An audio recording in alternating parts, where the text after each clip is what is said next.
ब्रह्माण्डको सबैभन्दा ठूलो प्रश्न यो सबै कहाँबाट सुरु भयो। आज हामी एउटा यस्तो सिद्धान्तको बारेमा कुरा गर्दैछौँ जसले हाम्रो ब्रह्माण्डको सुरुवातको कथालाई नै पुरै बदल्न सक्छ। ल सुरु गरौँ है त। हामी सधैँ के सोच्छौँ भने बिग ब्याङ नै सुरुवात हो, तर के त्योभन्दा पहिले पनि केही थियो होला? हो, यही प्रश्नले नै आजको हाम्रो यो विश्लेषणलाई अगाडि बढाउनेछ।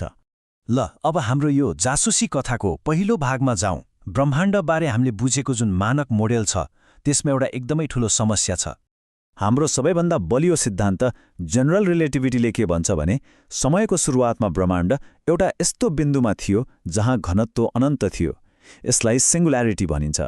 तर समस्या के हो भने त्यो बिन्दुमा पुगेपछि भौतिक शास्त्रका हाम्रा कुनै पनि नियमले कामै गर्दैनन्, सब फेल।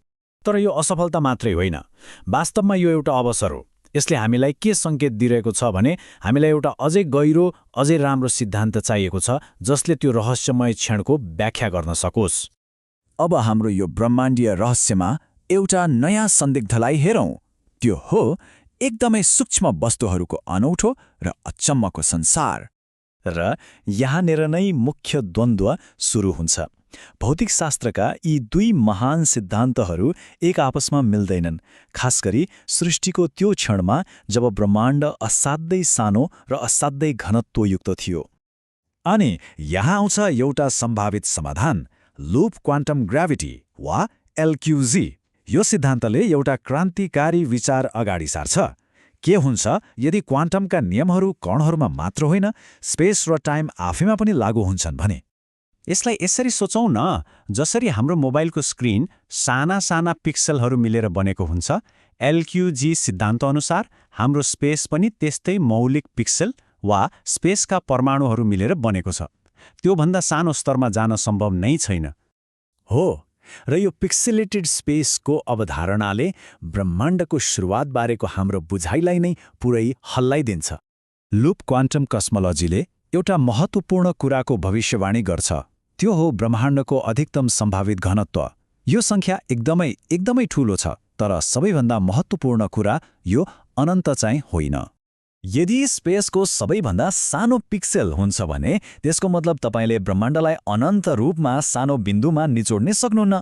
त्यो भौतिक रूपमै असम्भव भयो। यसको मतलब सिंगुल्यारिटीको सम्भावना नै रहेन। यसले घटनाहरूको एउटा बिल्कुलै नयाँ क्रम देखाउँछ। बिग ब्याङको सट्टा अब हामीसँग छ बिग बाउन्स, अर्थात् एउटा पुरानो ब्रह्माण्ड खुम्चिँदै गयो, अधिकतम घनत्वमा पुग्यो अनि उफ्रिएर हाम्रो अहिलेको ब्रह्माण्डको रूपमा विस्तार हुन थाल्यो। ल अब हामीसँग एउटा सिद्धान्त त भयो, तर यसको प्रमाण कसरी खोज्ने? वैज्ञानिकहरूले यो प्राचीन घटनाले पछाडि छोडेका औँठा छापहरू खोजिरहेका छन्। अहिलेको मानक सिद्धान्तले के मान्छ भने इन्फ्लेसनको सुरुवातमा ब्रह्माण्ड एकदमै शान्त, न्यूनतम ऊर्जाको अवस्थामा थियो, एउटा पूर्ण शान्त समुद्र जस्तै। यसलाई बन्च डेभिस भ्याक्युम भनिन्छ। तर बिग बाउन्सको सिद्धान्तले यो धारणालाई नै चुनौती दिन्छ। र यहाँनिर नै मुख्य भिन्नता छ। मानक मोडेलमा सबै तरङ्गहरू शान्त रहन्छन्, तर बिग बाउन्स मोडेलमा त्यो बाउन्सको बेलाको अत्यधिक शक्तिले सबैभन्दा लामा तरङ्गहरूलाई उत्तेजित गरिदिन्छ। मतलब तिनीहरूमा अतिरिक्त ऊर्जा थपिदिन्छ र ती तरङ्गहरूले बाउन्सभन्दा पहिलेको ब्रह्माण्डको अवस्थाको भौतिक स्मृति बोकेर हिँडेका हुन्छन्। अब हाम्रो अनुसन्धानको सबैभन्दा रोचक मोडमा जाउँ। सिद्धान्तका भविष्यवाणीहरूलाई वास्तविक खगोलीय अवलोकनहरूसँग दाँजेर हेरौँ। प्रश्न यो हो कि हामीले ती प्राचीन उत्तेजित तरङ्गहरूको कुनै प्रमाण आजको आकाशमा देख्न सक्छौँ त? जवाफ हो सायद छ। वैज्ञानिकहरूले ब्रह्माण्डको सबैभन्दा पुरानो प्रकाश अर्थात् कस्मिक माइक्रोवेभ ब्याकग्राउन्डमा केही अनौठो कुरा देखेका छन्। आकाशको सबैभन्दा ठूलो स्केलमा हेर्दा ऊर्जाको मात्रा जति हुनुपर्ने हो त्योभन्दा कम देखिएको छ। र यहाँनिर नै सबै कुरा मेल्न आउँछ। मानक सिद्धान्तले त्यहाँ उच्च शक्तिको भविष्यवाणी गर्छ, तर हामीले देखेको डाटा कम छ। र बिग बाउन्स सिद्धान्तको भविष्यवाणी त्यो पनि कम छ र त्यो अवलोकन गरिएको डाटासँग ठ्याक्कै मेल खान्छ। हो, यो नै त्यो महत्त्वपूर्ण प्रमाण हुन सक्छ। तर यो कथा यहाँ समाप्त हुँदैन। यो एउटा बन्द भइसकेको मुद्दा होइन, बरु स्पष्ट अर्को चरणहरू सहितको एउटा जीवित विज्ञान हो। त्यसो भए अब के त? बिग बाउन्स सिद्धान्तले एउटा धेरै विशिष्ट र परीक्षण गर्न मिल्ने भविष्यवाणी गर्छ। यसले भन्छ कि सीएमबीको ध्रुवीकरणमा पनि त्यस्तै ऊर्जाको कमी देखिनु पर्छ।